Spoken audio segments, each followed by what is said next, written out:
ప్రియమైన దేవుని పిల్లలారా, ఒక ప్రశ్న. మీ దేహము దేవుని వలన మీకు అనుగ్రహింపబడి మీలోనున్న పరిశుద్ధాత్మకు ఆలయమై ఉన్నదని ఎస్ మీరు ఎరుగరా? ఇప్పుడు మిమ్మల్ని అందరిని ఒక ప్రశ్న అడుగుతాను, సరిగ్గా సమాధానం చెప్పండి. మీ దేహము దేవుని ఆలయం అన్న మాట ప్రపంచ ప్రజలందరికీ వర్తిస్తుందా, మనకు మాత్రమే వర్తిస్తుందా చెప్పాలి. అది గట్టిగా చెప్పండి, ఇంకా గట్టిగా చెప్పండి. నేను కాదంటాను, మీరు ఏమంటారో చెప్పండి. ఒకటే మాట, నేను కాదంటాను, మీరు ఏమైనా కాదంటారో చెప్పండి. ప్రపంచ ప్రజలందరికీ వర్తించదు అని నేను అంటాను, గట్టిగా అంటాను. మీరు ఏమైనా డిబేట్ చేస్తారు ఇప్పుడు నాతో? ఇప్పుడు ఏమైనా వాదిస్తారా కాదని? ప్రపంచ ప్రజలందరికీ వర్తించదు. ఎందుకంటే మీలోనున్న పరిశుద్ధాత్మ అంటే అది సంఘాన్ని ఉద్దేశించి మాట్లాడుతున్నాడు. ప్రపంచ ప్రజలందరిలో పరిశుద్ధాత్ముడు లేడు, ఉండడు. మీ దేహము దేవుని వలన మీకు అనుగ్రహింపబడి అన్నప్పుడు మీరు ఎక్కడికి వెళ్ళారంటే అమ్మ కడుపు దగ్గరికి వెళ్ళారు. అక్కడ వచ్చింది ప్రాబ్లం. అందుకే బైబిల్ ఎలా చదవాలంటే చాలా లోతుగా, చాలా నిశితంగా, పరిశీలనా దృక్పథంతో చదవాలి. ఆ వచనం చదివినప్పుడు మనకి బేసిక్గా ఆలోచన రావడం సహజం. ఎందుకంటే మీ దేహము దేవుని వలన మీకు అనుగ్రహింపబడి అంటే దేహాలన్నీ ఎవరి వల్ల అనుగ్రహింపబడుతున్నాయి? దేవుని వల్లే కదా. దేవుడు ఇవ్వకపోతే అమ్మ కడుపులో మనకు నిర్మాణం జరగదు కదా. అది అన్యుడైనా మనమైనా ఎవరైనా ఆ దేహాన్ని ఎవరు నిర్మించాలి? అమ్మ కడుపులో దేవుడే నిర్మించాలి. కాబట్టి ఈ వచనాన్ని మనం అలా అర్థం చేసుకుని పొరపాటు పడే అవకాశం ఉంది. అందుకే వచనాన్ని అర్థం చేసుకునేటప్పుడు పూర్తిగా చదవాలి. పూర్తిగా చదివితే అక్కడ పరిశుద్ధాత్మ అన్న పదం వాడబడింది. మీ దేహము దేవుని వలన మీకు అనుగ్రహింపబడి మీలోనున్న పరిశుద్ధాత్మకు ఆలయమై ఉన్నదని మీరెరుగరా అన్నాడు. అంటే పరిశుద్ధాత్ముడు ప్రపంచ ప్రజలందరిలో ఉండడు. ఎందుకంటే బయట ఉన్న వారిలో ఉన్నది ఎవరంటే దురాత్మ ఉన్నది, పరిశుద్ధాత్మ లేదు. బయట ఉన్న ప్రజల్లో ఉన్నది ఎవరు? దురాత్మ. ఎందరు దేవుని ఆత్మ చేత నడిపింపబడుదురో వారు దేవుని కుమారులు. ఏమ రైట్ ఆర్ రాంగ్? రోమాపత్రిక 8వ అధ్యాయం. ఎందరు దేవుని ఆత్మ చేత నడిపింపబడుదురో వారందరూ ఏమైందురు? దేవుని కుమారులైందురు. ఇప్పుడు దేవుని ఆత్మ చేత నడిపింపబడని వారు ఎవరు కుమారులు? నడిపింపబడని వారు ఎవరు కుమారులు? ఆబ్వియస్లీ దుష్టుని కుమారులు, నో డౌట్ ఎట్ ఆల్. వాళ్ళు దేవుని కుమారులు కారు. ఎఫెసీయులకు రాసిన పత్రిక 2వ అధ్యాయం 1వ వచనం నుంచి లోకంలో ఉన్న వారిని గురించి మాట్లాడతాడు. అంటే మన పూర్వపు స్థితి గురించి మాట్లాడతాడు. అక్కడ ఏమని వ్రాయబడిందో ఒకసారి చదవండి. ఎఫెసీయులకు రాసిన పత్రిక 2వ అధ్యాయం 1వ వచనం.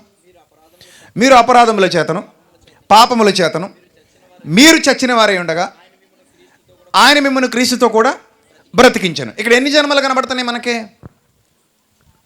ఎన్ని జన్మలు కనబడుతున్నాయి? 2. ఆల్రెడీ అపరాధముల చేత పాపముల చేత చచ్చిపోవడానికి ముందో జన్మ ఉంది, అది మామూలు జన్మ. అప్పుడు చచ్చిపోయారట.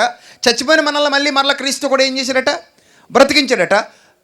సమాజానికి దేవుడిచ్చినవి 2 జన్మలు. ఇప్పుడు మీ అందరికీ మరో ప్రశ్న మీద ప్రశ్న వేసేస్తున్నారంటే అన్నయ్య అనుకోకండి. ప్రశ్నల్లో నుంచి వచ్చే జవాబుల్లో నుంచే మీకు అమూల్యమైనటువంటి వర్తమానాలు అందుతాయి కనుక ప్రశ్నించి బోధించడం నాకు అలవాటు ఫస్ట్ నుంచి కూడా. రైట్. ఇప్పుడు ఇంకో ప్రశ్న ఏంటంటే, బయట మండపేటలో ఇంకా చాలామంది తిరుగుతున్నారు కదా మనతో పాటు. వాళ్ళ దేహాలు మీ దేహాలు ఒకటైనా ఏమైనా తేడా ఉందా? కరెక్ట్గా చెప్పాలి, మళ్ళీ ఫెయిల్ చేసేస్తాను కరెక్ట్గా చెప్పకపోతే. ఒకటా కాదా? ఒకటే. మనకేమనిపిస్తుంది అంటే ఒకటే అన్నయ్య. ఇప్పుడు నారాయణ రెడ్డి హాస్పిటల్కి వెళ్ళామనుకో, లేకపోతే బిక్కినవాడి దగ్గరికి వెళ్ళామనుకో, ఆడికేసి ఇంజక్షనే నాకేస్తాడు, ఆడికిచ్చే మందులే నాకు ఇస్తాడు, వాళ్ళకి చేసినట్టు ఆపరేషను నాకు చేస్తాడు. ఒకటేనయ్యా, ఆ మాత్రం తెలీదా? ఆడే హోటల్లో తింటాడు, నేను అదే హోటల్లో తింటాను. ఆడి తినే ఇడ్లీ నేను తింటాను, ఆడి తినే బిర్యానీ నేను తింటా, ఆడి తాగే టీ నేను తాగుతాను. నా కడుపుకి ఏదైతే ఉందో ఆడి కడుపుకి అదే. కాబట్టి 2 శరీరాలు ఒకటే. ఎస్, మనిషి దృష్టిలో ఒకటే, కానీ దేవుని దృష్టిలో ఒకటి కాదు. 2 దేహాలు దేవుని దృష్టిలో ఒకటి కాదు. ఎందుకు కాదు, ఎలా కాదు అని మనం అంటున్నామంటే, బైబిల్ గ్రంథంలో మీరు జాగ్రత్తగా చూస్తే రోమాపత్రిక 6వ అధ్యాయం చాలా విచిత్రమైన అధ్యాయం ఇది. మనసు పెట్టి చదివితే తప్ప అర్థం కానిది. చాలాసార్లు మనం చదివేసి ఉంటాం. కానీ ఇక్కడ ఏమంటాడంటే దేవుడు, మీ శరీరాలు వాళ్ళ శరీరాలు చూడ్డానికి ఒకటేమో కానీ నా దృష్టిలో ఒకటి కాదంటాడు. చూడ్డానికి ఒకలా ఉండొచ్చు కానీ మీ దేహాలు వేరు, వాళ్ళ దేహాలు వేరు అంటాడు. అంటే బాప్తిస్మం మన దేహాలను కూడా మార్చేస్తుందా అని అంటే ఎస్, మార్చేస్తుందనే వాక్యం చెప్తుంది.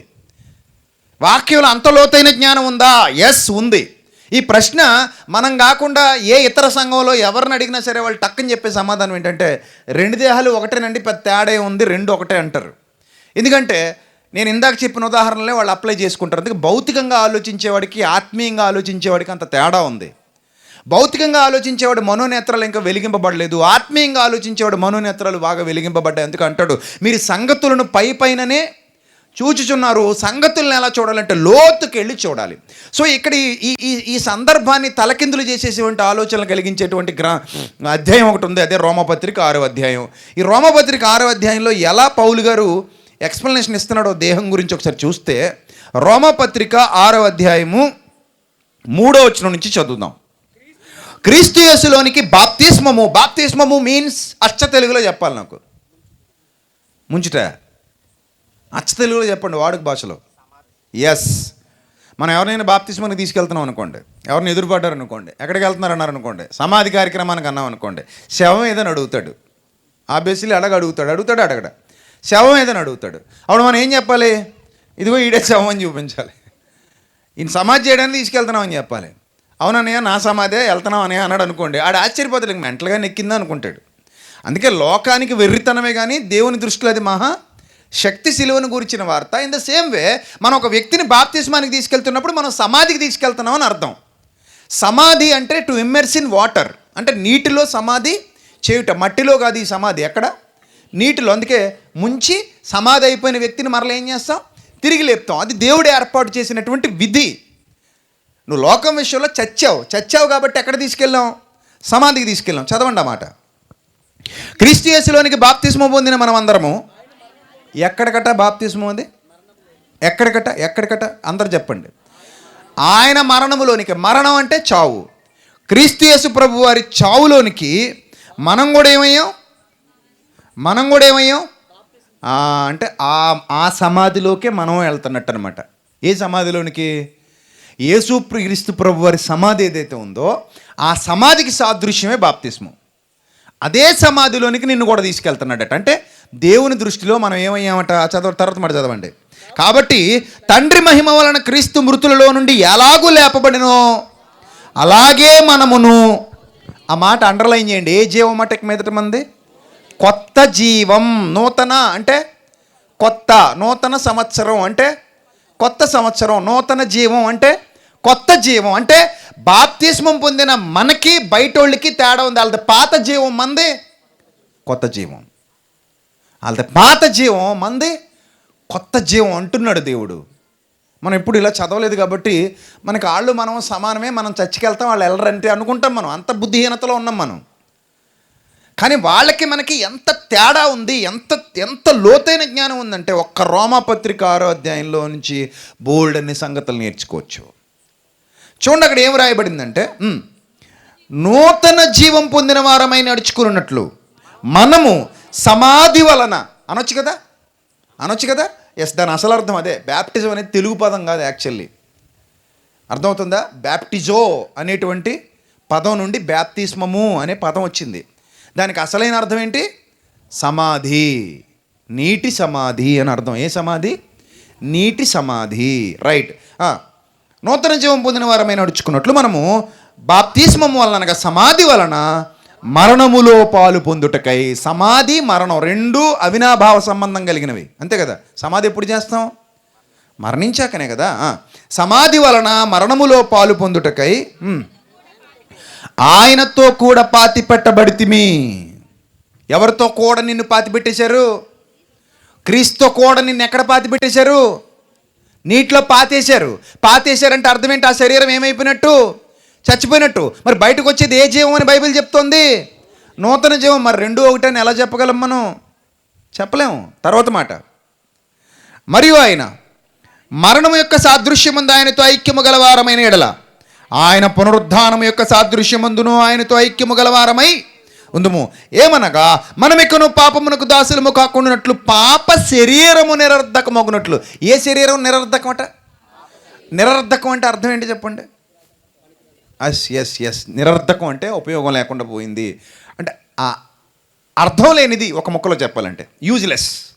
నిరర్థకం అంటే యూజ్లెస్, అర్థం లేనిది. పాప శరీరము నిరర్థకమగునట్లు మన ప్రాచీన స్వభావము ఆయనతో కూడా సిలువేసేసేవట. చనిపోయినవాడు, ఎంత అందంగా రాశాడు చూడండి. ఏమైపోయామంటున్నాడు మనల్ని? చచ్చిపోయామంటున్నాడు మనల్ని. మనం ఒప్పుకోలేదేమో, అంతే.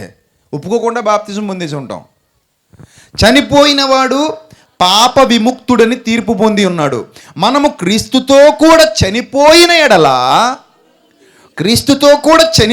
ఎడల మృతులలో నుండి లేచిన క్రీస్తుకి చనిపోడనియు మరణానికి ఆయన మీద ప్రభుత్వం లేదనియు ఎరిగి ఆయనతో కూడా జీవించుదమని నమ్ముచున్నాము.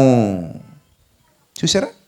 అంటే ఇప్పుడు మనం అందరం ఏమయ్యామంటే చచ్చిపోయాం, మరలా కొత్తగా జన్మించాం. చచ్చిపోయి మరలా కొత్తగా ఏమయ్యాం?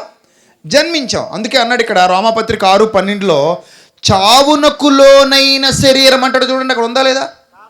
కాబట్టి శరీర దుర్రాశలకు లోబడినట్లుగా దేనికి లోనైన మీ శరీరం అట? చావుకు లోనైంది మీ శరీరం అన్నాడు. చావుకు లోనైంది మీ శరీరం అంటే మీ శరీరం చచ్చిపోయింది అన్నాడు. మీ శరీరం చచ్చిపోయింది. ఈ మాట అన్యజనుడితో అనగలడా దేవుడు? అనగలడా? అనలేడు. మీ బంధువులతో అనగలడా? మీ స్నేహితులతో అనగలడా? అనలేడు. మరి ఎవరితో అంటాడు? కేవలం మనమే దానికి ఎలిజిబుల్, ఇంకెవ్వరూ దానికి సూటబుల్ కారు. మనం తప్ప ఇంకెవరికి మాట వర్తించదు. అనగా సంఘానికి తప్ప, బాప్తిస్మం పొందిన దేవుని పిల్లలకు తప్ప ఇంకెవ్వరికి ఈ మాటలు వర్తించవు. మనకు మాత్రమే వర్తించే మాటలు. మళ్ళీ చదవండి 12వ వచనం. కాబట్టి శరీర దురాశలకు లోబడినట్లుగా చావునకు లోనైన మీ శరీరమందు, చావునకు లోనైన మీ శరీరమందు, మీ ఆత్మ ఏందనలేదు. చావుకు లోనైంది మీ ఆత్మ అంటలేదు. మరి ఏమంటున్నాడు? మీ శరీరం అనే అంటున్నాడు. మీ శరీరమందు పాపమునిక ఏలనీయకుడి. చూసారా? అంటే ఈ శరీరం కొత్తది, పాతది ఏమైపోయింది? చచ్చిపోయింది. కొత్తది ఇచ్చాను మీకు. కొరింథీయులకు రాసిన 2వ పత్రిక 5వ అధ్యాయం చూడండి. ఇంకెన్ని వచనాలు ఉన్నాయి చూడండి దీనికి రిలేటెడ్గా. కొరింథీయులకు రాసిన 2వ పత్రిక 5వ అధ్యాయం 14వ వచనం. కొరింథీయులకు రాసిన 2వ పత్రిక 5వ అధ్యాయం 14వ వచనం. క్రీస్తు ప్రేమ మమ్మును బలవంతము చేయుచున్నది, ఎలాగనగా అందరి కొరకు ఒకడు మృతి పొందెను గనుక అందరూ మృతి పొందితిరనియు. చెప్పండి, అందరూ ఏమయ్యారట? మృతి పొందారు. చచ్చిపోయారు. మీరు చచ్చిపోయారు. తర్వాత జీవించు వారికి మీదట తమ కొరకు కాక తమ నిమిత్తము మృతి పొంది తిరిగి లేచిన వాని కొరకే జీవించుటకు ఆయన అందరి కొరకు మృతి పొందననియు నిశ్చయించుకొనుచున్నాము. కావునిక మీదట మేము శరీర రీతిగా ఎవరినైనను ఎరుగము. మేము క్రీస్తును శరీర రీతిగా ఎరిగి ఉండినను ఇక మీదట ఆయన నాలాగు ఎరుగము.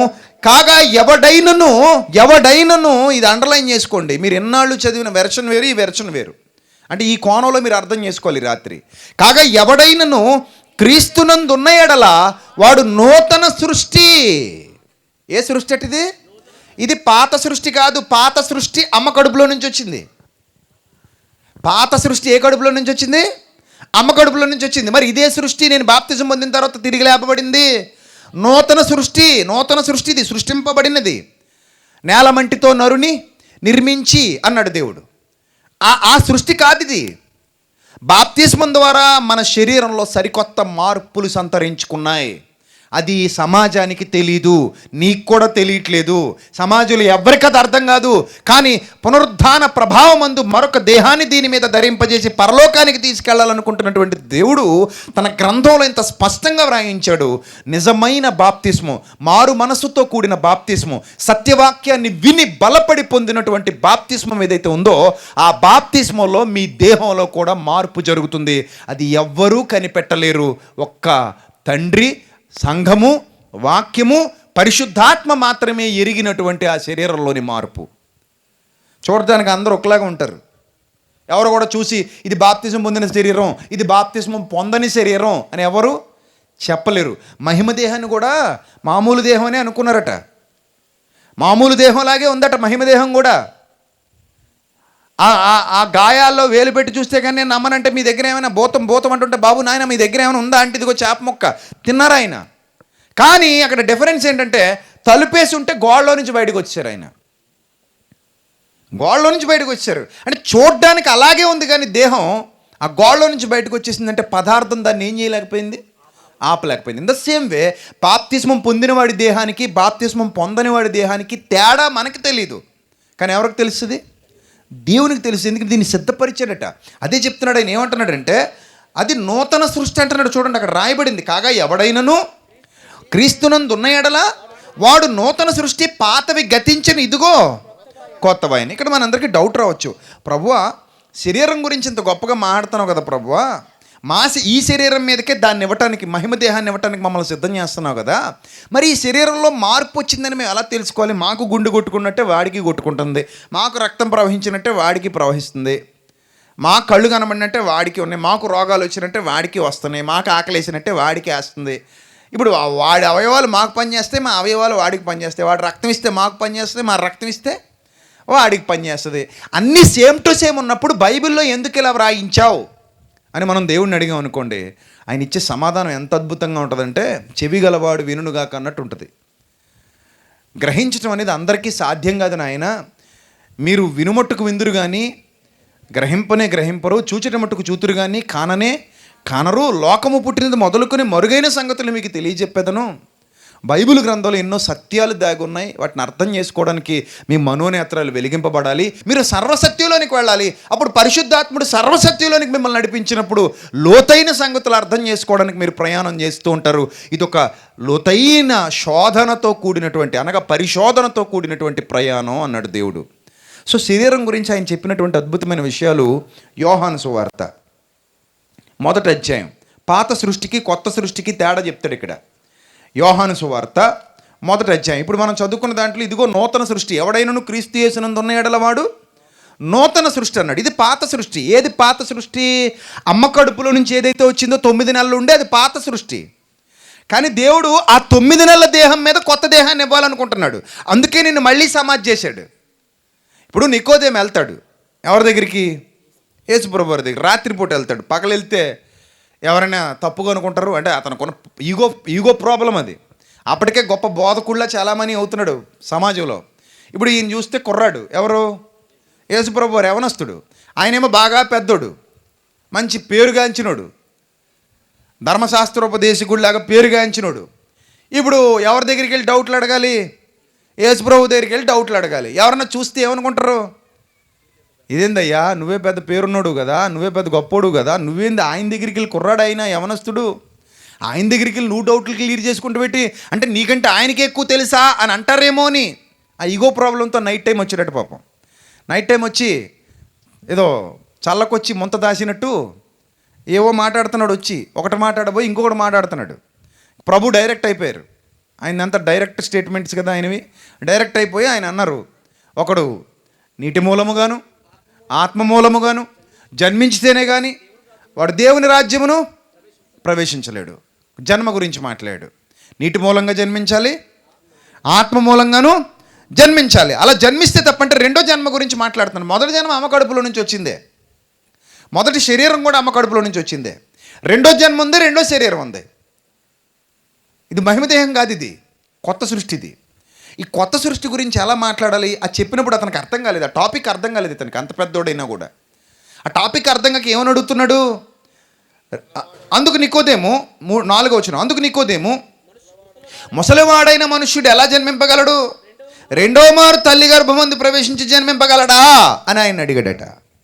అందుకని అన్నాడట, ఒకడు నీటి మూలముగాను ఆత్మ మూలముగాను జన్మించితేనే కానీ దేవుని రాజ్యంలో ప్రవేశింపలేడని నీతో నిశ్చయంగా చెప్పుచున్నాను. గుర్తుపెట్టుకోండి ప్రియులారా, మనం ఎప్పుడైతే మారు మనసుతో కూడిన బాప్తిస్మం పరిశుద్ధాత్మ సహవాసంలో అడుగు పెడతామో, మనలోనికి పరిశుద్ధాత్ముడు వచ్చేసినప్పుడు మనకే తెలియని మార్పులు మనలో సంభవిస్తాయి. ప్రపంచం గుర్తించలేదు, దేవుడు మాత్రమే గుర్తించగలడు. ప్రపంచానికి అది అర్థం కాదు, దేవునికి మాత్రమే అర్థమవుతుంది. అది ఆయన వేసిన ముద్ర. అందుకే ఆయన మనకు పరిశుద్ధాత్మను సంచకరు మనకు ముద్రగా ఇచ్చాడంటాడు. అది ముద్ర. అది దేవునికి మాత్రమే కనబడే ముద్ర, దేవునికి మాత్రమే తెలిసేటువంటి ముద్ర. అందుకే కొత్త సృష్టి అని పేరు పెట్టాడు మనకి. బాప్తిసం పొందిన వాళ్ళకి. బాహ్య ప్రపంచానికి తెలీదు. అందుకే పరిశుద్ధాత్మను కూడా గూర్చి కూడా మాట్లాడుతుంటాడు, లోకం ఆయనను పొందనేరదు, ఆయనను ఎరుగదు, ఆయన ఎరుగదు. ఇప్పుడు మనం వెళ్ళి ఈ టాపిక్ బయట మాట్లాడామనుకోండి, మీ శరీరాలు వేరు మా శరీరాలు వేరు అన్నాం అనుకోండి, ఏమంటారు చెప్పండి? పదరా స్కానింగ్కి వెళ్దాం అంటాడు. వెళ్దాం అంటాం. నీకున్నట్టే ఉన్నాయా అవయవాలు, నాకు ఉన్నాయా అంటాం. అవును అలాగే ఉన్నాయి అంటాడు. ఎక్స్రే తీయింపిద్దాం అంటాడు, తీపించాం. నీకున్నట్టు ఎముకలు నాకు ఉన్నాయా, నా ఎముకలు నీ ఎముకలు ఏమైనా తేడా ఉన్నాయా అంటాడు. మనం ఏమంటాం అప్పుడు? ఒకటే అంటాం. అప్పుడు ఆడు అంటాడు మీరు పిచ్చోళ్ళు అంటాడు.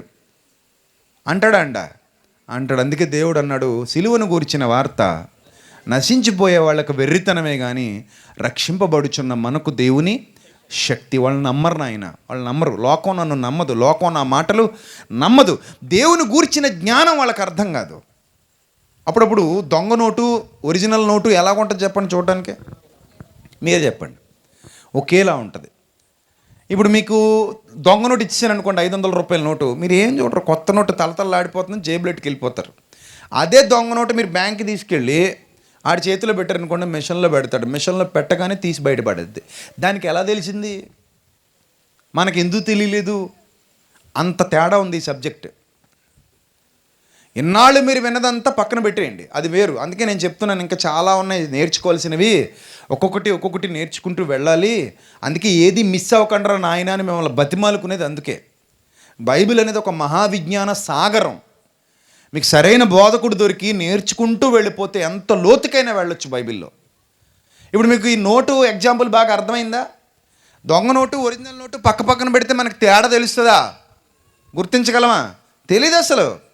పాకిస్తాన్ కరెన్సీ అని వచ్చింది, అస్సలు మీరు ససేవరే కనిపెట్టలేరు, మిషన్లు కూడా కనిపెట్టలేకపోతున్నాయి ఒక్కో చోట. అయితే సీక్రెట్గా మన ఇండియా ఆర్థిక వ్యవస్థను దెబ్బతీయడానికి ఇక్కడ పడేస్తున్నారు పట్టుకొచ్చి. సో అది అసలు తెలీదు. ఇప్పుడు మీకు తెలియకుండా ఎన్ని దొంగ నోట్లు మార్చేసి ఉంటారో ఇప్పటికే. మనకు తెలియదు. ఎవడో ఇస్తాడు తీసుకుంటాం, కొట్లో ఖర్చు పెట్టేస్తాం. ఎవడో ఇస్తాడు తీసుకుంటాం, కానుకేసేస్తాం. సో కాబట్టి ఎవడూ కూడా దొంగ నోటు ఒరిజినల్ నోటు ఏం చేయలేకపోతున్నాడు? కనిపెట్టలేకపోతున్నాడు. మిషన్ కనిపెడుతుంది. ఇన్ ద సేమ్ వే బాప్తిస్మం పొందిన వాడి దేహంలోని మార్పు, అన్యజనుడి దేహంలోని మార్పు మనం కనిపెట్టలేము.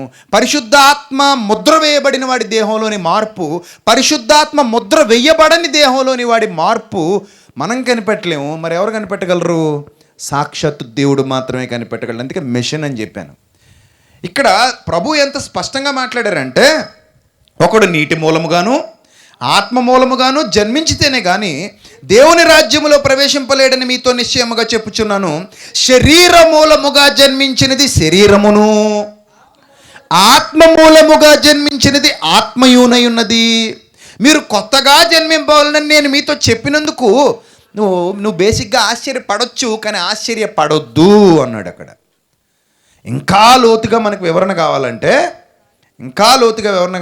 చూడండి, 9వ వచనంలో అంటాడు ఇతనే, అందుకు నికోదేము అసలు ఇది ఎలా సాధ్యమయ్యా బాబు, నాకు అర్థం కావట్లేదు అన్నాడు.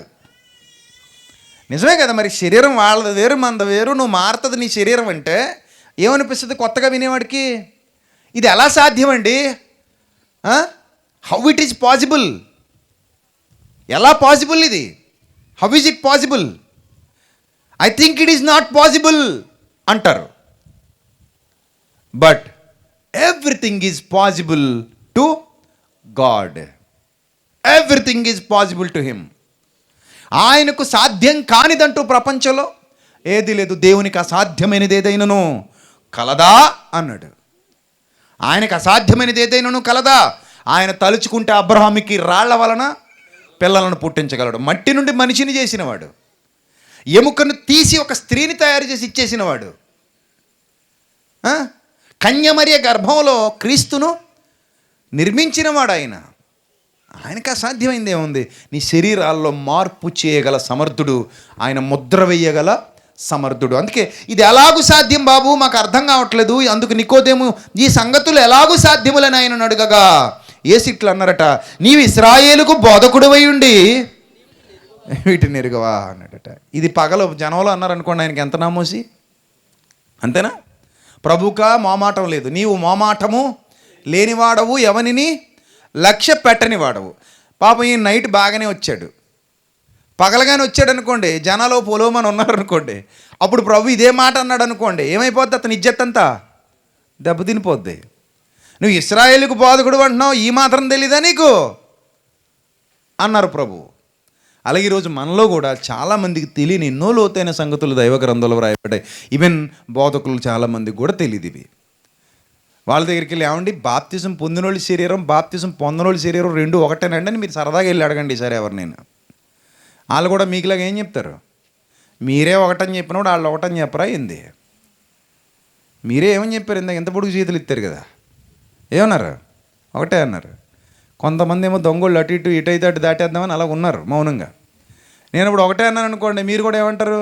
తందాన తాన అంటారు, అంతే కదా. ఒకటి కాదు అన్నాను అనుకోండి, ఓహో అన్న ఏదో చెప్తున్నాడు, మనం మౌనంగా ఉంటే మంచిదని ఒకటి కదా అంటారు. సో అలాగా బైబిల్ అనేది చాలా లోతైంది. ఇక్కడ ఇంకో వచనం చూద్దాం. యోహాను సువార్త మొదటి అధ్యాయం. యోహాను సువార్త మొదటి అధ్యాయం 12-13 వచనాలు చూద్దామండి. జాగ్రత్తగా చదవండి, ఇందులో లోతైన జ్ఞానం ఉంది. చూడండి, దీనికి సంబంధించింది ఇది కూడా. తనను ఎందరు అంగీకరించారో, ఎందరంటే ఎవరు బాప్తిసం పొందితే వాళ్ళు, ఎవరు విశ్వసించి మారు మనసు పొంది బాప్తిసం పొందితే వాళ్ళు. తనను ఎందరు అంగీకరించారో వారికి మాత్రమే, మళ్ళీ అందరికీ కాసుమా, అందరికీ కాదు, ఎందరు అంగీకరించారో వాళ్ళకి మాత్రమే. అనగా తన నామమునందు విశ్వాసం ఉంచిన, ఇంత అంటిపండొలిసి నోట్లో పెట్టినట్టు చెప్తున్నాడు ఆయన. ఎందరు అంగీకరించారంటే మళ్ళీ ఎవడ పడితాడు అనుకుంటారని ఏమన్నాడు ఆయన? తన నామమునందు విశ్వాసముంచిన వారికి మాత్రమే దేవుని పిల్లలగుటకు అధికారం ఆయన అనుగ్రహించాడు. అంటే ఎవరు పడితే వాడికి కాదు. ఇప్పుడు మళ్ళీ మిమ్మల్ని ఇంకో ప్రశ్న, బయట ఉన్న వాళ్ళు దేవుని పిల్లలే, మనం దేవుని పిల్లలమేనా? Yes are Noah? కరెక్ట్గా చెప్పాలి, మళ్ళీ ఫెయిల్ అయిపోతారు. Yes or no? No, not yes. ఎందుకంటే ఇక్కడ ఎస్ అని ఆయన చెప్పలే. ఏమంటున్నాడు ఆయన? చూడండి, సరిగ్గా చదవండి. అందరు అంగీకరించరో వారికందరికీ, అనగా తన నామమునందు విశ్వాసం ఉంచిన వారికి మాత్రమే దేవుని పిల్లలగుటకు ఆయన అధికారము అనుగ్రహించాడు. ఇంకో వచనం కూడా చెప్తాను. దేవుని ఆత్మచేత ఎందరు నడిపింపబడుదురో వారు దేవుని కుమారులై ఉంటారు. మరి మిగిలిన వాళ్ళు ఎవరు కుమారులు? మీరు చెప్పాలి. దేవుని పిల్లలా కాదా? మరి ఎవరు పిల్లలు?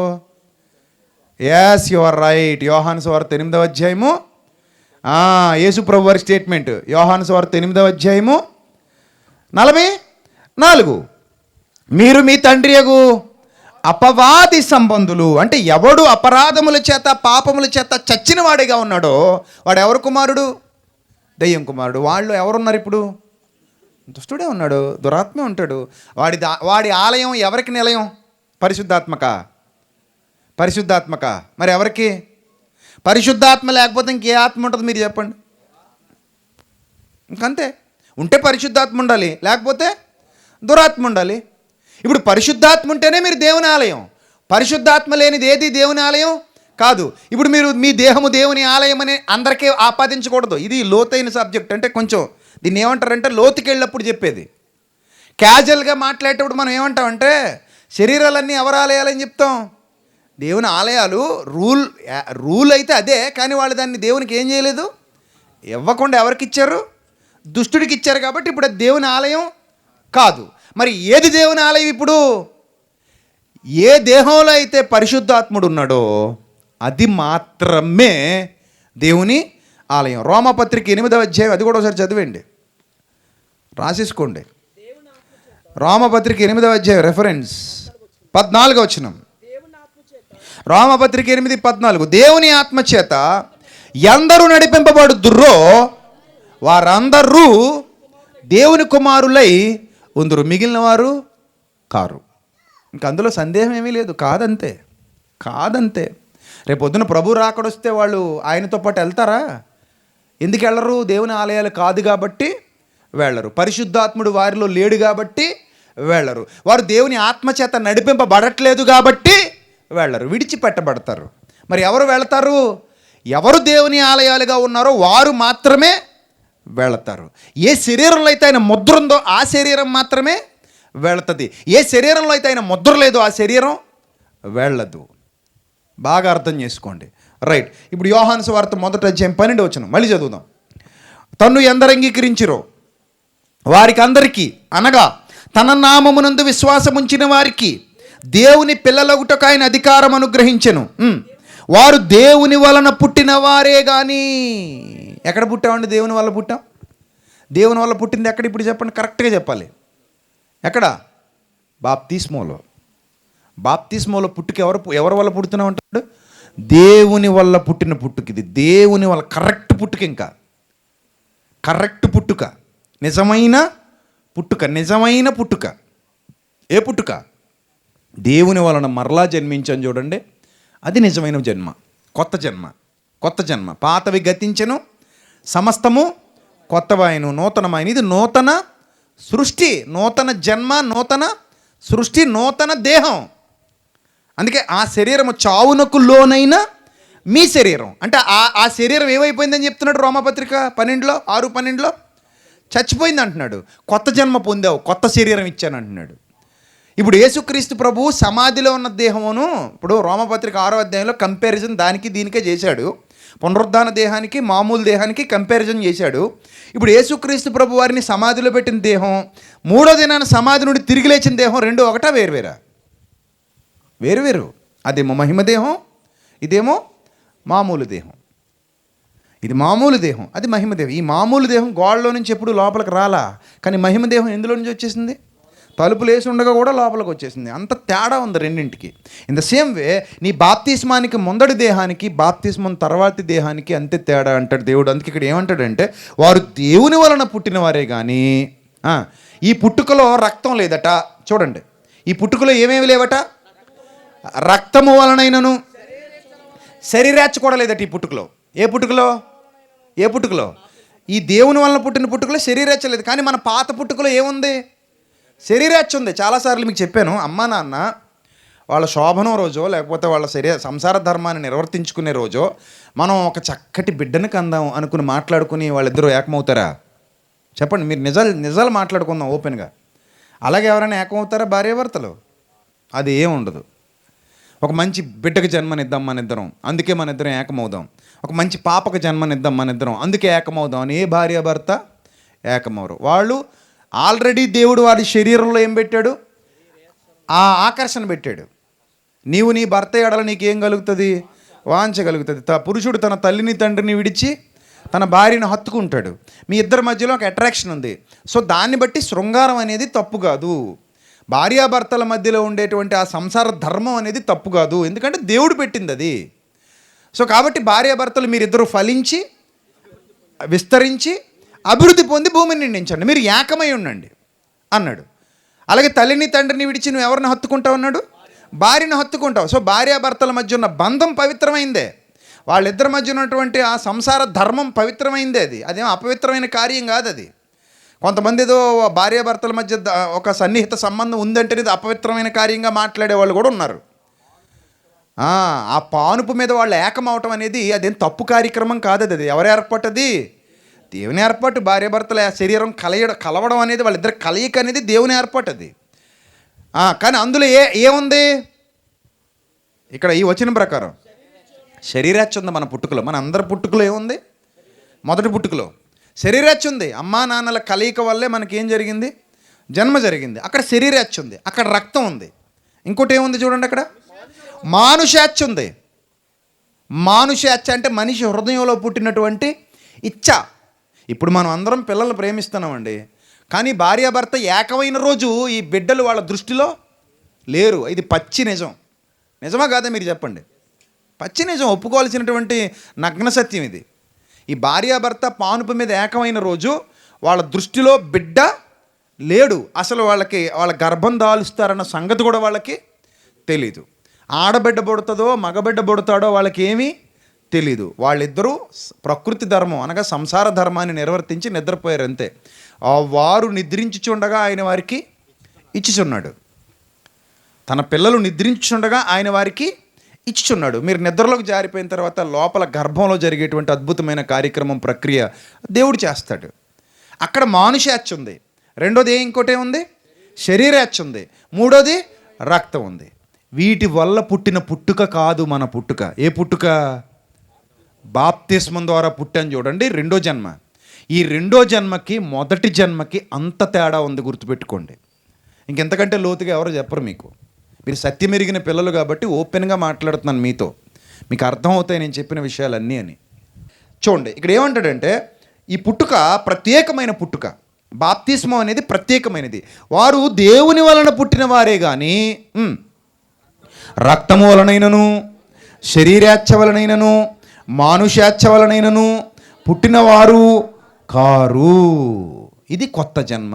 ఇక్కడ మనకు కొత్త దేహాన్ని దేవుడు ఇస్తున్నాడు, కొత్త శరీరాన్ని దేవుడు ఇస్తున్నాడు. ఏమండి, ఈ దేహాన్ని దేవుడు సంపాదించుకున్నాడు. అందుకే అంటాడు అపోస్తలుల కార్యాలు 20 అధ్యాయం 28వ వచనం. అపోస్తలుల కార్యాలు 20 అధ్యాయం 28వ వచనం చూడండి. దేవుడు తన స్వరక్తం ఇచ్చి సంపాదించిన తన సంఘం. మనం ఎవరి సంఘం అట? ఆయన సంఘం. ఈ మాట మీరు ఏదైనా ఒక కమ్యూనిటీ దగ్గరికి వెళ్ళి చెప్పగలరా? రోడ్డు మీద ఏదైనా జాతర వెళ్ళిపోతుంది అనుకోండి, అక్కడికి వెళ్ళి వాళ్ళ దగ్గర మైకి పెట్టుకుని ఆ జాతరలో నడిచి వెళ్తున్న వాళ్ళందరినీ చూసి, నా పిల్లలారా, సహోదరులారా, మీరందరూ దేవుడు తన స్వరక్తం ఇచ్చి సంపాదించుకున్న సంఘము అన్నారు అనుకోండి, అది సూటబుల్లా కాదా? సూటబుల్లా? Not suitable. ఎందుకంటే వారు దేవుడు స్వరక్తం ఇచ్చి సంపాదించిన సంఘం కాదు. ఎందుకంటే ఎవరు స్వరక్తం ఇచ్చి సంపాదించిన సంఘం అంటారంటే, ఎందరూ ఆయన నామమునందు విశ్వాసం ఉంచి ఆయన రక్తములో కడుగబడ్డారో, ఆయన రక్తములో కడుగబడిన వారు మాత్రమే ఆయన స్వరక్తం ఇచ్చి సంపాదించిన సంఘం అనిపించకూడదు తప్ప బయట వాళ్ళందరూ సంఘస్థులు కాదు. అప్పుడప్పుడు నేను ఎప్పుడు చెప్తూ ఉంటాను, మీకు గుర్తుండే ఉంటుంది, బాప్తిజం పొందిన వాళ్ళు చేతులు ఎత్తండి అంటాను. చాలామంది చేతులు ఎత్తారు. పొందని వాళ్ళు చేతులు ఎత్తండి అంటాను. అందులో కూడా చాలామంది చేతులు ఎత్తారు. అప్పుడు నేను ఇమీడియట్గానే డైలాగ్ ఒకటే, మీకు మాకు సంబంధం లేదంటాను. అన్నానా లేదా? బోల్డ్ సార్లు అన్నాను, బోల్డ్ సభల్లో కూడా అన్నాను.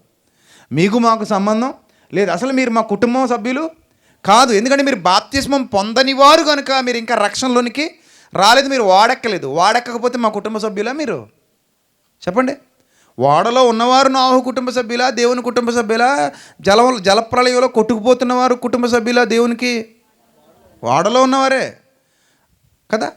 జలప్రళయంలో కొట్టుకుపోయేవారు దేవుని కుటుంబంలో లేరు, వాడలో ఉన్నవారే దేవుని కుటుంబం. అంటే నోవహు కుటుంబమే దేవుని కుటుంబం, కొట్టుకుపోయేవారు దేవుని కుటుంబం కాదు.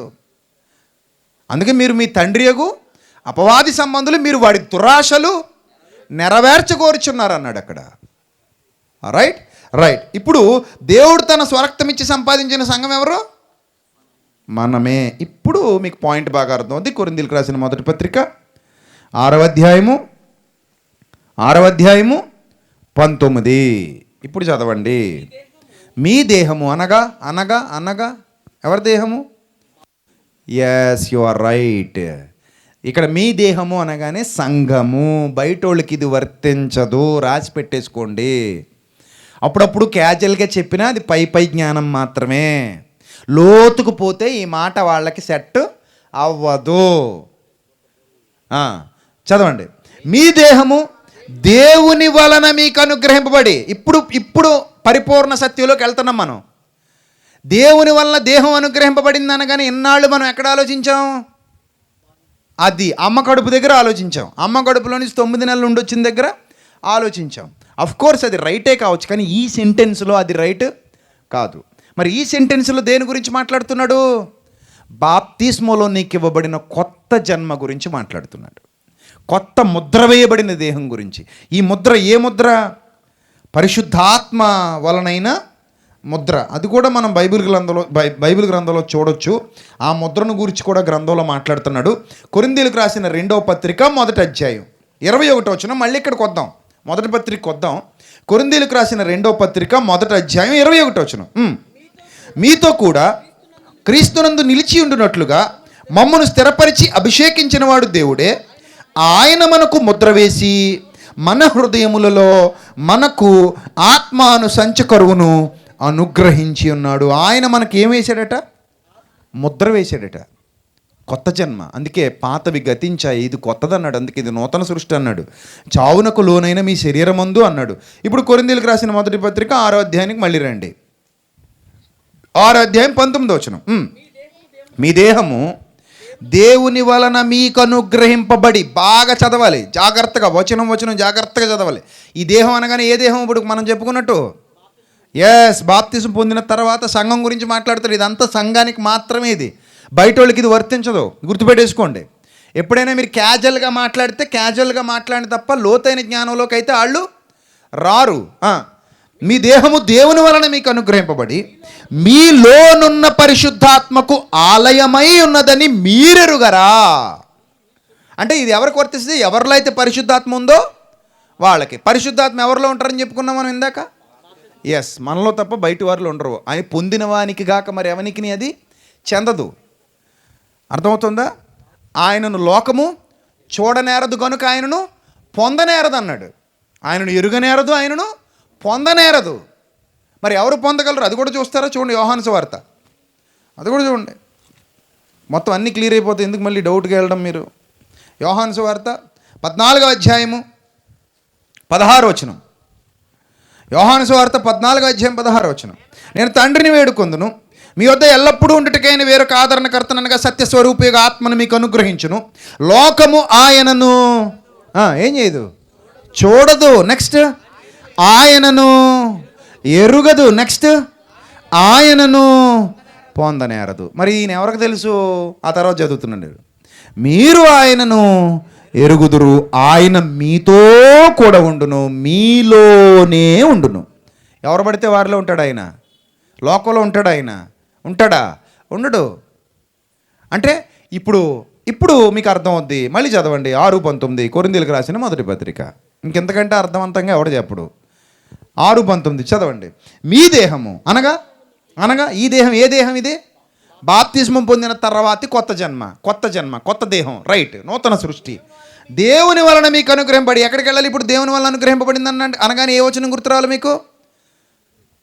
యోహాను సువార్త 1:12-13 గుర్తు రావాలి. వారు దేవుని వలన పుట్టినవారే కానీ రక్తము వలనైనను, శరీరేచ్ఛ వలనైనా, అమ్మా నాన్నల కోరిక వలనైనను, లేదా మానుషేచ్ఛ వలనైనను పుట్టినవారు కారు. ఇది కొత్త బతుకు, కొత్త జన్మ, కొత్త శరీరం, రైట్. చదవండి.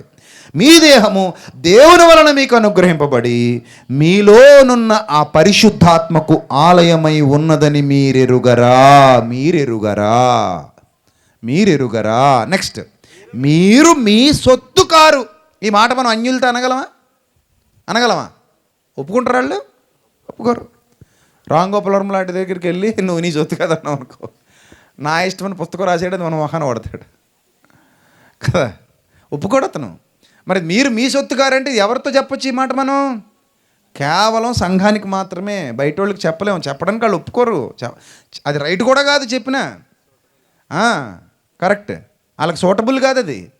మీరు మీ సొత్తుగారని వాళ్ళకి చెప్పడానికి మనం సరిపోము, అది వాళ్ళకి సూటబుల్ కూడా కాదు, రైట్. మీరు మీ సొత్తుగారు, విలువ పెట్టి కొనబడిన వారు కనుక మీ దేహంతో ఎవరిని మహిమపరచాలి? దేవుణ్ణి మహిమపరచాలి. కొత్త శరీరం పొందుకున్నావు కాబట్టి, కొత్త శరీరం ఆయనది కాబట్టి, ఆయన ముద్ర వేయబడింది కాబట్టి, పరిశుద్ధాత్మకు ఆలయమై ఉంది కాబట్టి, మీ దేహాలతో ఎవరిని మహిమపరచాలి? దేవుణ్ణి మహిమపరచాలి. అన్యజనుల దేహాలతో దేవుణ్ణి మహిమపరచాల్సిన అవసరత వాళ్ళకి లేదు. ఈ ఆజ్ఞ వాళ్ళది కాదు, ఈ ఆజ్ఞ ఎవరిది? మనది మాత్రమే.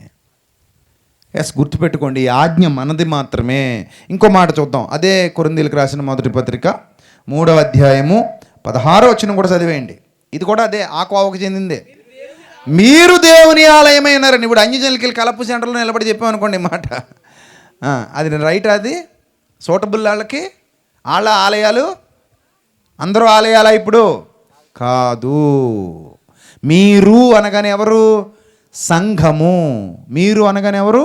సంఘము, క్రీస్తు ద్వారా కొనబడిన సంఘము. అనగా మీరు ధన్యులు. ఎంత ధన్యులు చూడండి మీరందరూ. మీకున్న ఆధిక్యత ఎంత గొప్పదో చూడండి. మీరు దేవుని ఆలయమై ఉన్నారనియు దేవుని ఆత్మ, పరిశుద్ధాత్మ ఎవరిలో? మీలో అనగా సంఘములో నివసించుచున్నాడనియు మీరెరుగరా. ఇప్పుడు 17వ వచనం, ఎవడైనను దేవుని ఆలయమును పాడు చేసిన ఎడల దేవుడు వానిని పాడు చేయను. ఇది మనం సాధారణంగా నార్మల్ లెవెల్లో ఎవరి గురించి మాట్లాడతాం? అందరిని ఉద్దేశించి మాట్లాడతాం కదా, నార్మల్ లెవెల్లో. కానీ లోతుకి వెళ్ళిపోతే ఇది ఎవరిది? మందర నాయన. తీర్పు ఎక్కడ ఆరంభమవుద్దట? ఫస్ట్ దేవుని ఇంటి వద్ద. దేవుని ఇల్లు అంటే ఏది? సంఘం. తీర్పు ముందు ఆళ్ళకనుకుంటున్నారా మీరు? ముందు దేవుడు బ్రాంతి షాప్కి వెళ్ళిపోతాడు, ముందు దేవుడు బార్కి వెళ్ళిపోతాడు, ముందు దేవుడు వేశ్యల దగ్గరికి, వ్యభిచారుల దగ్గరికి వెళ్ళిపోతాడు అనుకుంటున్నారేమో. ఆయనకి పని లేదు అక్కడ. వాళ్ళు ముందే సూచింపబడినవారు దానికి, కాబట్టి అది పట్టించుకోడు. ముందు ఎవరి దగ్గరికి వస్తాడు? నీ దగ్గరికే. ఎందుకంటే ముద్ర ఎవరిలో ఉంది? నీలోనే ఉంది. పరిశుద్ధాత్మని ఎవరికి అనుగ్రహించాడు? నీకే అనుగ్రహించాడు. స్వరక్తం ఇచ్చి సంపాదించింది ఎవరిని? నిన్ను, నన్ను. కాబట్టి ఎవడైనను దేవుని ఆలయమును పాడు చేసిన ఎడల దేవుడు వానిని పాడు చేయును. దేవుని ఆలయము పరిశుద్ధమై ఉన్నది, మీరు ఆలయమై ఉన్నారు. ఎవరు ఆలయమై ఉన్నారు? మీరు మాత్రమే. మీరు మాత్రమే. బయట వారు నా ఆలయాలు కాదు. ఎందుకంటే అవి ఎవరి ఆలయాలు? వాడి ఆలయాలు. దేవుని ఆలయం, దెయ్యం ఆలయం. మరి 7 దెయ్యములు వెంటబెట్టుకుని వచ్చినట. ఒకటి పోయిన తర్వాత మళ్ళీ ఎన్ని వచ్చాయట? 7 వచ్చాయి. ఆ 7 ఆలయంలో ఉంటున్నాయి. అది ఎవరి ఆలయం ఇప్పుడు? దెయ్యం ఆలయం. అసలు డౌటే లేదు చెప్పడానికి ఇంక అందులో. హేరోది ఎవరి ఆలయం? ఇస్కరియోతు ఎవరి ఆలయంగా మారాడు కదా? గెహజీ ఎవరి ఆలయం అయ్యాడు? మరి అననీ సప్పెర ఎవరి ఆలయం అయ్యారు? అందుకే సాతాను ఎందుకు మీ హృదయమును ప్రేరేపించును అంటాడు. సో కాబట్టి ఇంత లోతైన సబ్జెక్ట్లో మీకు అర్థం కావాల్సిన పాయింట్ ఏంటంటే, ఇప్పుడున్న మీ దేహాలు తిరిగి జన్మించిన దేహాలు, అంటే కొత్తవి. వాళ్ళవి మీవి ఒకలాంటివి కావు. మనలో ఏదో తెలియని ఒక ముద్ర మనకు ఉంది. అది మీకు ఇప్పుడు కంటికి కనబడదు, మెషిన్లో పెడితేనే కొన్ని కనబడతాయి. అర్థమైందా? ఇప్పుడు మన శరీరం మీద కొన్ని కోట్ల సూక్ష్మజీవులు ఉంటాయి, కొన్ని కోట్లు. ఎంత ఉంటాయి సూక్ష్మజీవులు, కొలకొల్లాడుతూ ఉంటాయి. చిన్న పురుగులు మన శరీరం మొత్తం తిరుగుతూ ఉంటాయి. అవి సైజులో బాగా నానో పార్టికల్స్ రూపంలో ఉంటాయి కాబట్టి మనం హాయిగా అందంగా ఉన్నాం, పిల్ల బొమ్మలాగా ఉంది అంటున్నారు. అదే మైక్రోస్కోప్లో చూసాడు అనుకోండి పిల్లని, పెళ్ళి కూడా చేసుకోడు. ఇది నిజం. ఇప్పుడు కరోనా వైరస్ ఉందా? ఎంతమంది చూశారు? నేను చూశానన్న వాళ్ళు ఎవరైనా ఉన్నారట ఇక్కడ? ఉన్నారా? కరోనా అంటే పెద్ద ప్రళయం సృష్టించేసింది, కానీ ఇంతవరకు ఎవడైనా కరోనాను చూసినోడు ఉన్నాడా? కానీ ఉందంటారా లేదంటారు? అది ఉందా? ఎలా తెలిసి మనకు ఉందని? లక్షణాలను బట్టి తెలిసింది. అంతే తప్ప కరోనా వైరస్ని మనం ఏం చేయలేం, చూడలేం. చూడాలంటే ఏం చేయాలి? బాగా మైక్రోస్కోప్లో బాగా లీస్ట్లోకి వెళ్ళి చూస్తే తప్ప ఆ చిన్ని సూక్ష్మజీవులు కళ్ళకి కనబడవు. కానీ అది వచ్చి ఎంత పెద్ద పని చేసాయో. ఇన్ ద సేమ్ వే బాప్తిస్మం తర్వాత నీ దేహం బట్టలతో మారట్లా. బట్టలు అవసరం లేదు, తెల్ల వేసుకొచ్చి అమ్మ పువ్వులాగానే అవసరం లేదు. అది ఆల్రెడీ లోపల ఆయన ముద్ర వేయాల్సిన ముద్ర ఏం చేస్తున్నాడు? నువ్వు మారు మనసు పొందితే పరిశుద్ధాత్మ ద్వారా ముద్ర పడిపోతుంది. అప్పుడే సెపరేషన్. అందుకే పిలుపు పత్రికలు అంటాడు. ఎంత అద్భుతమైన మాట. ఇప్పుడు ఆ మాట చదవండి, మీకు బాగా అర్థం అవుద్ది. పిలిపిలికి రాసిన పత్రిక 2వ అధ్యాయము 14వ వచనం. మీరు మూర్ఖమైన వక్రజనము మధ్య. ఏ జనం మధ్య అన్నాడు?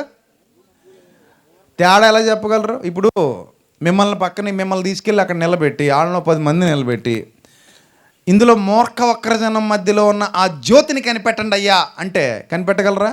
కొత్తోడిని తీసుకొస్తే కనిపెట్టగలరా? కానీ ఎవరు కనిపెడతారు మరి? ఆయన కనిపెడతాడు. రూల్గా అయితే మనం ఇందాక మాట్లాడుకున్నట్టే శరీరాల్లో ఏమైనా తేడా ఉందా? లేదు. కనిపెట్టగలమా? కనిపెట్టలేము. ఇన్ ద సేమ్ వే మీరు మూర్ఖమైన వక్రజనం మధ్య నిరపరాధులు, నిష్కలంకులు, అనిద్యులైన దేవుని కుమారులగునట్లు. అంటే ప్రభువా, మూర్ఖ వక్రజనం నీ కుమారులు కాదా? క్వశ్చను. కాదా ప్రభువా అంటే ప్రభు ఏమని సమాధానం ఇస్తారు? కాదు నాయన అంటారు. నో డౌట్ ఎట్ ఆల్ అందులో. కాదు నాయన, మీరే నా కుమారులు అంటాడు ఆయన. మీరు నన్ను వెంబడిస్తున్నారు, కొత్తగా జన్మించారు కాబట్టి మీరే నా కుమారులు, వాళ్ళు నా కుమారులు కాదు. కాబట్టి ఆ మూర్ఖమైన వక్రజనము మధ్య నిరపరాధులు, నిష్కళంకులను, అనిందులునైన దేవుని కుమారులగునట్లు సనుగులు సంశయములు మాని సమస్త కార్యములు చేయండి. అట్టి జనము మధ్య ఈ పాయింట్ అండర్లైన్ చేసుకోండి, ఇప్పుడు అండర్లైన్ చేసుకోండి, బాగా అర్థమవుతుంది మీకు. అట్టి జనము మధ్య మీరు ఈ జీవవాక్యమును చేతబట్టుకుని లోకమందు జ్యోతుల వలె ఎవరికి కనబడుతున్నారు? అద్దన్నమాట విషయం. క్లియర్ కదా? కాబట్టి వాళ్ళ దేహాలు వేరు, మన దేహాలు వేరు. అందుకే మీ దేహాన్ని జాగ్రత్తగా కాపాడుకోండిరా అన్నాడు. మీ దేహము దేవుని వలన మీకు అనుగ్రహించబడింది, వాళ్ళకి ఇవ్వలేదు, అది మీకు మాత్రమే ఇచ్చాను నేను. బాప్తిస్మలో లోపల ఒక అద్భుతమైన మార్పు జరుగుతుంది, అది మీకు తెలీదు, అందుకే నేను ముద్ర వేశాను, కాబట్టి దాన్ని మీరు జాగ్రత్తగా కాపాడుకోండి, మీరు నాకు జ్యోతుల్లా కనబడతారు అన్నాడు. మీరు నాకు ఎలా కనబడతారట? జ్యోతుల వలె కనబడతారు. వాళ్ళు మనం చాలా తేడా అండి, వాళ్ళకి మనకి పొత్తు కుదరదు. అందుకంటాడు కొరింథీయులకు రాసిన 2వ పత్రికలో, కొరింథీయులకు రాసిన 2వ పత్రిక 6వ అధ్యాయంలో ఆ డిఫరెన్స్ మాట్లాడతాడు ఆయన. చూడండి 14వ వచనం, మీరు అవిశ్వాసులతో జోడుగా ఉండకూడదు, నీతికి దుర్నీతితో ఏమి సాంగత్యం, వెలుగునకు చీకటితో ఏమి పొత్తు, క్రీస్తుకు బెలియాలతో ఏమి సంబంధం, విశ్వాసికి పాలెక్కడిది, దేవుని ఆలయమునకు విగ్రహములతో ఏమి పొందుక, మనము జీవము గల దేవుని ఆలయమై ఉన్నాం. వారు కాదు మనము జీవము గల దేవుని ఆలయమై ఉన్నాము. అందుకు దేవుడు ఇలాగ సెలవిచ్చున్నాడు, నేను వారిలో నివసించి సంచరింతును, నేను వారి దేవుడినే ఎందును, వారు నా ప్రజలై ఉందరు. కాబట్టి ప్రియులారా, మన శరీరాలు మారాయి. ఎలా మారాయి? ఆ ఇన్ఫర్మేషన్ అంతా ఎలా తెలుస్తుంది? చచ్చిపోయిన తర్వాత క్లియర్ ఇన్ఫర్మేషన్ దొరుకుతుంది. మన దేహాలు నిత్య జీవానికి వెళ్ళటానికి, మహిమదేహం పొందటానికి సిద్ధంగా ఉన్నాయి. ఆయన కొరకు ఎదురు చూస్తున్నాం, నిరీక్షణ కలిగి ఉన్నాం. మన దేహం వారి దేహం ఒకటి కాదు. ఆయన మనల్ని స్వరక్తం ఇచ్చి సంపాదించాడు. ఎప్పుడైతే బాప్తిజం పొందుతున్నావో ఆ రోజే నీ శరీరంలో సరికొత్త మార్పు వచ్చేసింది. అది ఇప్పుడు నీకు తెలీదు, త్వరలో తెలుస్తుంది. వాళ్ళు మనం ఒకటి కాదు, వాళ్ళ దేహాలు మన దేహాలు ఒకటి కాదు. బాప్తిస్మం పొందినవాడు క్వైట్ ఆపోజిట్, వాళ్ళతో క్వైట్ ఆపోజిట్. కాబట్టి మీ దేహాలు పాడు చేసుకోకండి, జాగ్రత్తగా కాపాడుకోండి. మీ దేహాలు ఏం చేసుకోకండి? పాడు చేసుకోకండి. వాళ్ళు పాడు చేసుకుంటారు, నీకు అనవసరం, అది నీకు అనవసరం. వాళ్ళు పాడు చేసుకుంటారు, వాళ్ళ కళ్ళు పాడు చేసుకుంటారు, ఒళ్ళు పాడు చేసుకుంటారు, చెవులు పాడు చేసుకుంటారు, హృదయం పాడు చేసుకుంటారు, నోరు పాడు చేసుకుంటారు, కడుపు పాడు చేసుకుంటారు, సమస్తాన్ని పాడు చేసుకుంటారు. ఎందుకంటే దేవుని ఆలయం కాదు కాబట్టి. కానీ మీరు దేవుని ఆలయం, మీరు పాడు చేసుకోవడానికి మీకు రైట్ లేదు. మీరు విలువ పెట్టి కొనబడిన వారు, మీకు కొత్త శరీరం ఇచ్చాడు, కొత్త సృష్టి మీరు, నూతన సృష్టి మీరు. పాతవి గతించాయి, సమస్తము నూతనమయ్యాయి. మీరు మృతి పొందారు, చావునకు లోనైంది మీ శరీరం. ఇది కొత్త దేహం. ఇది ఈ దేహంలో ఏదో ఒక సూచన పెట్టాడు, ఒక ముద్ర వేశాడు. అందుకే సంచకరువు అంటే భజానా అని అర్థం. అప్పుడప్పుడు చూడండి, మనం గేదెను కొనడానికి వెళ్ళాం అనుకోండి, ముందు ఏమిస్తాం? భజన ఇస్తాం. ఇచ్చి అడ్వాన్స్ ఇచ్చి రేపేలుండో తోలిపోతామయ్యా అంటాం. అంతేనా? అంతే మరి. సో అలాగే అన్ని భజానాలు అన్నమాట. వస్తువు కొన్నప్పుడు ఎంత ఇస్తాం? భయానా ఇస్తాం. అంటే భజానా కాదు, భయానా దాని అసలు పేరు. దాన్ని భజానా అంటారు మనోళ్ళు. సరే ఏదోటి అనుకోండి, అడ్వాన్స్ ఇంగ్లీష్లో. లేదా ఇది బాగా బైబిల్ భాషలో అయితే సంచకరువు అని అర్థం. బైబిల్ భాషలో ఏమంటారు దాన్ని? సంచకరువు. That means advance. అడ్వాన్స్ ఇచ్చామంటే అర్థం ఏంటంటే, ఈ దేహంలో ఒక నూతనత్వాన్ని ఎందుకు పెట్టాడు అంటే, మహిమ దేహం అనే సంపూర్ణత దీనికి ఇవ్వబోతున్నాడు కనుక. అప్పుడు మనల్ని ఎక్కడ తీసుకెళ్ళబోతున్నాడు? పరలోకానికి తీసుకుని వెళ్ళబోతున్నాడు. అందుకే ఇది కొత్త దేహము, ఇది శరీరము, కొత్త శరీరం. ఇది మీరు పాత వాటితో కంపేర్ చేసుకోకండి. అందుకే ఆ పాతది వేరట, కొత్తది వేరట. ఆ పాత దేహం క్రీస్తునందు సిలువ వేయబడింది అంటాడు పౌలు. అన్నాడా? నేను క్రీస్తుతో కూడా ఏమయ్యాను? సిలువ వేయబడ్డాను. ఇక నువ్వు జీవించువాడను నేను కాను, నా యందు జీవించువాడు క్రీస్తు అంటాడు. ఆ మాటల్లోని మాధుర్యం, లోతు మనకు అర్థమైతే, నిజంగా ఈ టాపిక్ అర్థమైనవాడు ఎవ్వడూ శరీరాన్ని పాడు చేసుకోడు. గుర్తుపెట్టుకోండి, ఈ టాపిక్ బాగా అర్థమైనవాడు ఎవ్వడు శరీరాన్ని పాడు చేసుకోడు. ఇంకో పాయింట్ కూడా చెప్తాను, మీరు ఆశ్చర్యపోయే పాయింట్. ఈ టాపిక్ బాగా అర్థమైనవాడు బయటికి వెళ్ళినప్పుడు, మీరు పెళ్ళికి వెళ్ళినా, దినానికి వెళ్ళినా, ఊర్లోకి వెళ్ళినా, మార్కెట్కి వెళ్ళినా, ఎక్కడికి వెళ్ళినా సరే, అక్కడికి వెళ్ళినప్పుడు చుట్టూ ఉన్న ప్రజల మధ్యలో నీకు ఒకటి అనిపిస్తుంది, ఐఎమ్ ఏ డిఫరెంట్ పర్సన్. నేను వీళ్ళ లాంటి వాడను కాను, నా దేహం వీళ్ళ లాంటి దేహం కాదు. ఇది మనుషులకు అర్థం కాకపోవచ్చు, కన్నా దేవుడు నాకు బయలుపరిచాడు. ఇది మనుషులకు తెలియకపోవచ్చు, కన్నా దేవుడు నాకు బహిర్గతం చేశాడు. ఈ లోతైన జ్ఞానాన్ని నాకు అర్థం చేయించాడు. నేను వీళ్ళు ఒకటి కాదని గర్వంగా బండి మీద వెళ్ళిపోను. అంతే. నువ్వు రిక్షా మీద పోయినా, బండి మీద పోయినా, నడుచుకుంటూ పోయినా, బస్సులో పోయినా, ట్రైన్లో పోయినా, ఫ్లైట్లో పోయినా, ఎక్కడ పోయినా, నువ్వు వాళ్ళు ఒకటైతే మాత్రం కాదు. నీ దేహం వాళ్ళ దేహం ఒకటైతే మాత్రం కాదు. నువ్వు ప్రత్యేకింపబడిన వాడవు, ప్రత్యేకింపబడిన దానవు, నువ్వు దేవుని దృష్టికి యోగ్యుడవు, యోగ్యురాలవు. కాబట్టి ఇంత లోతైన సందేశాన్ని మనకు అనుగ్రహించిన దేవాది దేవునికి ఘనత, మహిమ, ప్రభావములు యుగముల వరకు చెల్లునుగాక. ఇంతగా మనల్ని ప్రేమిస్తున్న దేవాది దేవునికి మనం రుణస్థులం. ఇంత లోతైన సత్యాన్ని విన్నారు, అంతే గర్వంగా, అంతే అతిశయంగా, అంతే గొప్పగా దేవుని కొరకు బ్రతకండి. ప్రభువా నన్ను ఇంతగా హెచ్చించినందుకు నేను ఏ పాటి వాడనయ్యా అని చెప్పుకుంటూ బ్రతకండి. అంతేగాని నేను వాళ్ళు అందరూ ఒకటే అని చెప్పి మళ్ళీ దేహాన్ని తీసుకెళ్ళి కుక్క తన వాంతికి తిరగబడినట్టు, కడుగబడిన పంది మరలా బురదలో దొల్లినట్టు అలా తప్పుడు పని మాత్రం చేయకండి. మీరు సెపరేట్ పీపుల్, మీరు డిఫరెంట్ పీపుల్. మిమ్మల్ని దేవుడు హెచ్చించాడు, మిమ్మల్ని దేవుడు ఘనపరిచాడు, మిమ్మల్ని దేవుడు ఆయన స్వరక్తమిచ్చి సంపాదించుకొని సరికొత్త శరీరాల్లో మిమ్మల్ని ఉంచాడు. సంచి కరువుగా పరిశుద్ధాత్మను మీలోనే ఉంచాడు, ఇంకెవరిలోనూ ఉంచలేదు. మీరు మాత్రమే దేవుని కుమారులు, మీరు మాత్రమే దేవుని ఆలయాలు, మీరు మాత్రమే దేవుని వలన పుట్టినవారు, మీరు మాత్రమే దేవుని సంఘం. ఇది సత్యం, రైట్? దేవుడి జ్ఞానాన్ని మీ హృదయాల్లో 30 60 100 ఫలింపజేయునుగాక. తలలు వంచండి, ప్రార్థన చేసుకుందాం. పరిశుద్ధ ప్రేమ కలిగిన తండ్రి, దయగలిగిన మా దేవ, లోకంలో ఎందరికో లేని భాగ్యాన్ని మాకు ఇచ్చినందుకు స్తోత్రం తండ్రి. ఎన్నో సంఘాలలో సంపూర్ణమైన సత్యం దొరక్క, సంపూర్ణమైన సత్యాన్ని వారికి వినిపించక, వారికి లభించక తండ్రి నష్టపోతున్నారు ప్రభువా.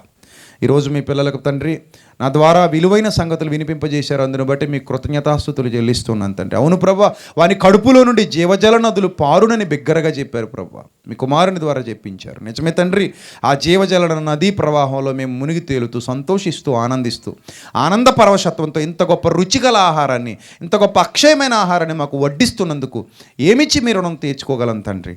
పిల్లల్ని ఇంకా బలపరచండి, సంఘాన్ని ఇంకా అభివృద్ధిపరచండి, క్షేమాభివృద్ధిని అనుగ్రహించండి. అవును ప్రభా, మీ పిల్లలు ప్రత్యేకింపబడిన వారు, వీరు అందరు లాంటి వారు కారు ప్రభా, వీరు అందరితో సమానం కాదు ప్రభా, మీరు అందరిలో ఒక్కరు కాదు ప్రభా. నిజం ప్రభా, మీ పిల్లలు పరిశుద్ధాత్మక ఆలయం, మీ ఆలయం, మీ పిల్లలు మీ వలన పుట్టినవారు, మీ కుమారులు తండ్రి. ప్రభా, లోకమునకు వేరుగా ప్రత్యేకింపబడిన వారే మీ కొరకు ఉన్నతంగా బ్రతకడానికి సహాయం చేయమని, జ్ఞానము వివేకము ఇంకా లోతుగా మీ పిల్లలకు అనుగ్రహించమని, ఇప్పుడు విత్తబడిన వాక్యం దుష్టుడెత్తుకుని పోకుండా కాపాడుకోగలిగే శక్తి సామర్థ్యాలు మీ బిడ్డలందరికీ దయచేయమని, మమ్మల్ని అందరినీ ఇంకా ప్రభా ఒక్క తాటి మీద ఏకభావంతో నిలబెట్టి, ప్రేమతో, అనురాగంతో, ఒకరి యందొకరు ప్రేమ కలిగి, అనురాగం కలిగి మునుముందుకు నడవగలిగే భాగ్యాన్ని ప్రసాదించమని, ఘనత, మహిమ, ప్రభావములు మీకే చెల్లిస్తూ యేసుక్రీస్తు వారి శ్రేష్టమైన నామంలో ఈ ప్రార్థన మనవులు అడిగి వేడుకొనుచున్నాం మా కన్న తండ్రి. ఆమెన్.